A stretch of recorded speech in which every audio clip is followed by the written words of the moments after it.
Hello friends, welcome to Riddhi classes.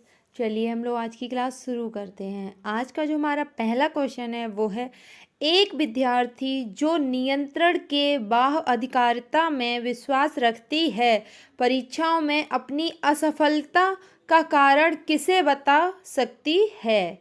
इसके option है, option ए योग्यता की कमी, ऑप्शन बी तैयारी की कमी, ऑप्शन सी त्रुटिपूर्ण दृष्टिकोण, ऑप्शन डी बुरी किस्मत। इसका जो राइट आंसर होगा वो होगा ऑप्शन डी। ऑप्शन डी बुरी किस्मत। Option D is the right answer. बढ़ते हैं नेक्स्ट क्वेश्चन पर। हमारा जो नेक्स्ट क्वेश्चन है वो है, प्रगतिशील कक्षा में एक प्रभावी वातावरण का निर्माण करते समय निम्नलिखित में से किन बातों को ध्यान में रखना चाहिए। चलिए, तो हमें कुछ बातें यहाँ पे दी गई हैं, हमें बताना है इनमें से कौन सी बातें सही हैं। तो चलिए पढ़ते हैं। जो पहला पॉइंट है वो है, अन्वेषण को प्रोत्साहित करने के लिए सामग्री को व्यवस्थित करने की विधि। पॉइंट 2, जोखिम लेने में विद्यार्थियों की सहायता करने के तरीके। पॉइंट 3, एक समान क्षमता वाले विद्यार्थियों को एक समूह में रखना। पॉइंट 4, आकलन की भिन्न भिन्न विधियाँ। चलिए तो देखते हैं कि कौन सी बातें सही हैं। तो जो सही है वो है, पहला पॉइंट बिल्कुल सही है, दूसरा भी बिल्कुल सही है और चौथा सही है। हमें देखना है कि ये तीनों पॉइंट कौन से ऑप्शन में दिए गए हैं। तो ऑप्शन सी, जिसमें कि तीनों पॉइंट दिए गए हैं, तो option C is the right answer. बढ़ते हैं नेक्स्ट क्वेश्चन पर। हमारा जो नेक्स्ट क्वेश्चन है वो है, निम्नलिखित में से कौन सी एक सहगामी अधिगम युक्ति है। इसके ऑप्शन है, ऑप्शन ए ढालना, ऑप्शन बी क्रमबद्धता, ऑप्शन सी सामाजिक पृथकीकरण, ऑप्शन डी पारस्परिक रूप से प्रश्न करना। इसका जो राइट आंसर है वो है ऑप्शन डी। ऑप्शन डी पारस्परिक रूप से प्रश्न करना। Option D is the right answer. बढ़ते हैं नेक्स्ट क्वेश्चन पर आते हैं। हमारा जो नेक्स्ट क्वेश्चन है वो है, मोहन ने विद्यार्थियों को आयतन की समझ बनाने के लिए भिन्न धारिताओं वाले बर्तन दिए। फरहान ने अपने विद्यार्थियों को कड़े को यांत्रिक कार्य बनाने की संभावनाओं पर मानस मंथन करने के लिए कहा। दोनों अध्यापक अपनी कक्षा में किस शिक्षण शास्त्रीय युक्ति का प्रयोग कर रहे हैं। इसके ऑप्शन है, ऑप्शन ए व्यवहारवाद, ऑप्शन बी रचनावाद, ऑप्शन सी स्पष्ट अनुदेशन, ऑप्शन डी सक्रिय अनुकूलन। इसका जो राइट आंसर है वो है ऑप्शन बी रचनावाद। Option B is the right answer. बढ़ते हैं नेक्स्ट क्वेश्चन पर। हमारा जो नेक्स्ट क्वेश्चन है वो है, नेक्स्ट क्वेश्चन है, कथन ए शिक्षा ढांचे में शैक्षणिक अवबोध के अतिरिक्त छात्रों के सामाजिक संवेगात्मक आवश्यकताओं पर ध्यान दिया जाना चाहिए।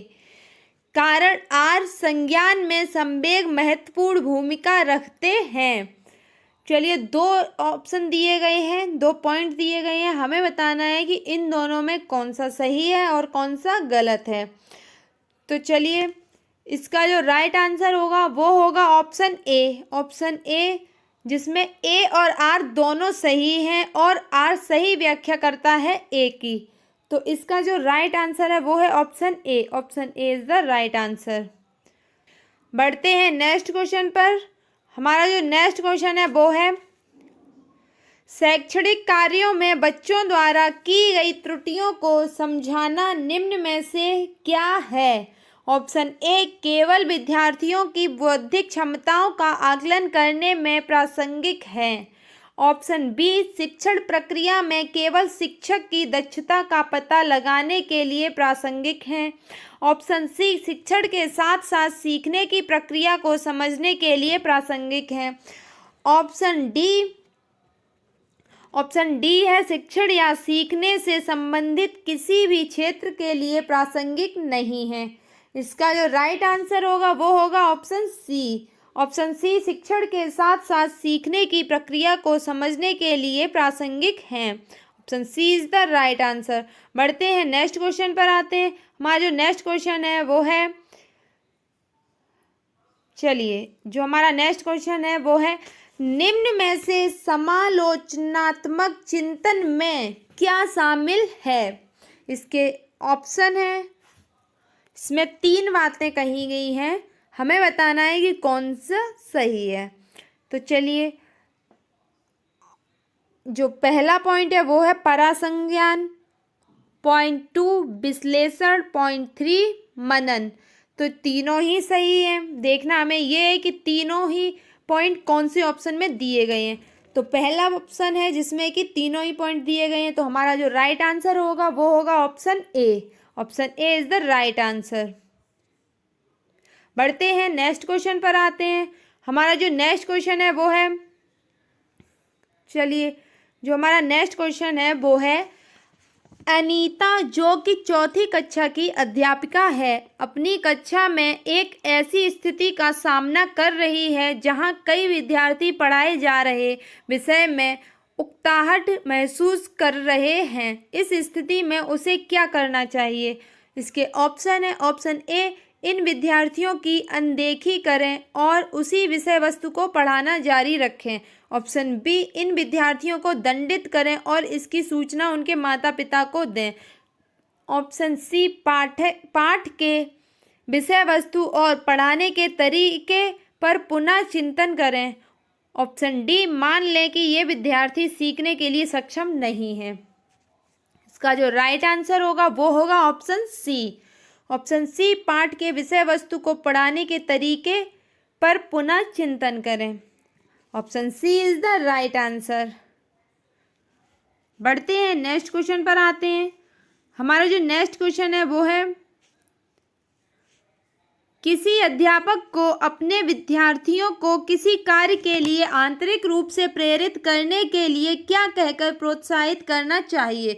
इसके ऑप्शन है, ऑप्शन ए जो विद्यार्थी सबसे पहले कार्य खत्म कर लेंगे उन्हें 5 सितारे मिलेंगे। ऑप्शन बी मैं देखती हूँ कि कौन प्रथम आता या आती है, कौन सबसे अधिक स्मार्ट है। ऑप्शन सी इस पर काम करना कितना मज़ेदार है, चलो देखते हैं कि हम इस गतिविधि से क्या क्या सीख सकते हैं।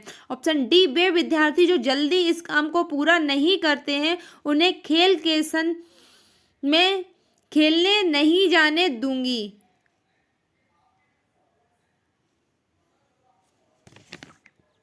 तो इसका जो राइट आंसर है वो है ऑप्शन सी। ऑप्शन सी इस पर काम करना कितना मज़ेदार है, चलो देखते हैं कि हम इस गतिविधि से क्या क्या सीख सकते हैं। Option C is the right answer. बढ़ते हैं नेक्स्ट क्वेश्चन पर। हमारा जो नेक्स्ट क्वेश्चन है वो है, सीखने की गति डैश है। इसके ऑप्शन है पूरी तरह